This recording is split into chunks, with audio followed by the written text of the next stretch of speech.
The JBL Quantum 810 is an upgrade to the Quantum 800, which I reviewed late last year. At the time, I had mostly positive things to say about it. It's a well-built, feature-rich headset that will connect to a ton of different devices. Just like the Quantum 610, the 810 is an incremental update over its predecessor, rather than a radical retooling. This means that it keeps all the best bits of the 800 and improves on the bits that weren't so great. So the 810 is just as comfy, it delivers the same sound quality, and it remains a good option if you want a single headset to use with more than one system. For this reason, this review will mainly focus on what's new and improved with the Quantum 810. I will briefly talk about how they perform, but if you want a more comprehensive explanation, you might want to check out my review of the Quantum 800. Okay, so let's start with what hasn't changed. The Quantum 810 shares the same design and solid build quality as the 800. Sitting them side by side, it's impossible to tell the two apart, and from a comfort point of view, they're almost identical. The reason they're not exactly the same is that the 810 weighs slightly more. At 418 grams, it's marginally heavier than the 800. They're still a comfortable headset, but there's no hiding the fact that they are heavier than many of its rivals. I haven't personally found the weight to be a problem, but obviously your mileage may vary. The similarities with the older model aren't just skin deep either. The 810 shares the same 50mm drivers, the same microphone, the same lights, and the same buttons on the ear cups.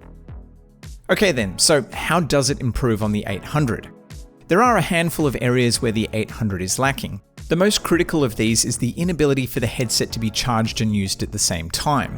When you consider that the 800 has a maximum of 14 hours playback time, which is basically halved when using the lights, noise cancelling, and the Bluetooth, this isn't ideal. The 810 addresses this problem in two ways. Firstly, the battery life has been dramatically increased to 43 hours, which is probably why they weigh a bit more.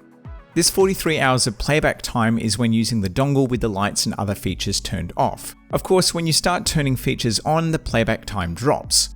When you turn on the lights, for example, playback time drops to about 25 hours. When you turn on Bluetooth or ANC, playback time drops further still.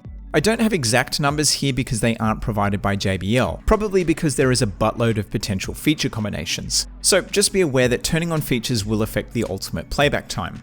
One interesting number that I was able to confirm is that if you use the 810 with a Bluetooth only connection, you can get up to 49 hours of playback time.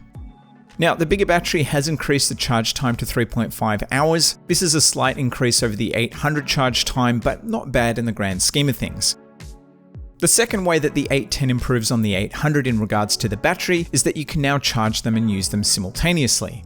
With the bigger battery and the charge and play feature, you should never be in a scenario where you can't use the 810 because of a lack of power. I feel like maybe this was an oversight or a design error with the 800 because the 600 didn't have this problem. You also still have the option to use them with the supplied 3.5mm audio cable, which requires zero power so long as you have the lights off. You'll also need to use the audio cable when connecting them to an Xbox because the wireless dongle doesn't work on Microsoft's machines. So while we're on the topic of device compatibility, let's talk about what the Quantum 810 will connect to. Wirelessly, you're not short of options. Using the dongle, they connect to PC, Mac, PS4, PS5, and the Switch in docked mode. Using Bluetooth, they'll connect to basically any Bluetooth-enabled device. You can't connect them to an Xbox or PlayStation using Bluetooth though. Those machines don't allow you to pair them with any old Bluetooth device because they use proprietary Bluetooth connections. The 810 again has dual connectivity, allowing you to use them wirelessly with the dongle and have them paired to a separate Bluetooth device simultaneously. When connected to a phone, you can answer and reject calls too, which is super useful, and honestly, I think any wireless headset claiming to be premium needs to have this capability. Astro Gaming, I'm looking specifically at you. Now, if you want surround sound, and specifically the Quantum Engine surround sound, which is JBL's surround sound solution, you'll need to have them connected to a PC because the software is for PC only. Also limited to PC via the Quantum Engine software is DTS Headphone X 2.0. Of course, you could use third-party software on a PC or Mac to get surround sound, but when using the 810 with anything else, the audio will be in stereo. There is one exception here. On the PS5, some games support Sony's 3D audio, and yes, this works on the 810. A small improvement, quite literally, is the dongle. At less than half the size of the one that comes with the 800, this has a much smaller footprint. It's not really a big deal when connecting it to a PC or Mac, but on the front of the PS4 or PS5, the reduced size is welcome. It's got nothing on the EPOS H3 Pro Hybrids dongle, but it's definitely less easy to accidentally bump. Another minor change is the shift from Bluetooth 5.0 to 5.2. I'm guessing this was done to help improve power consumption, but it does open the door for other cool functionality in the future, like isochronous channels. Isochronous. Not super relevant right now, but this will definitely be the way forward for all Bluetooth headsets, and it's nice to see it included here. Sound quality is decent. JBL's headsets have a very warm, bass-heavy signature, and the 810 is no different. It is possible to adjust the EQ levels via the software if they don't suit your taste out of the box. Again, for the full lowdown on how they sound, check out my review of the Quantum 800. Okay, so if I had to pick one thing about the 810 which I would like to see improved, it would be the noise cancelling. To be fair, the ANC does cut out ambient noise, but it doesn't make a dramatic difference, and if you're planning on using the 810 on public transport, you'll most likely be underwhelmed with how they perform.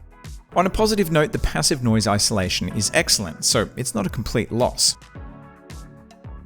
I thought I'd quickly do a mic test and comparison because I know that many of you will be interested in hearing it. According to the specs, it's the same mic that's found on the 800.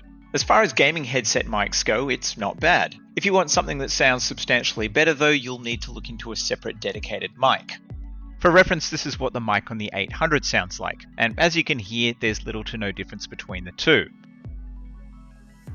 So yeah, the 810 is a solid improvement on the 800. It addresses just about every issue I had with the 800, and it does this with minimal compromises.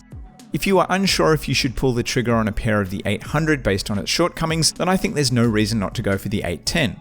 If you already have the 800, then I don't think it's worth upgrading to the 810. The bigger battery and play and charge features are definitely a substantial improvement, but otherwise the experience of using them remains unchanged. Okay, I want to thank you for watching. I hope this video helped you out, and if you want to support me, there are various things that you can click on. Otherwise, thanks for your time.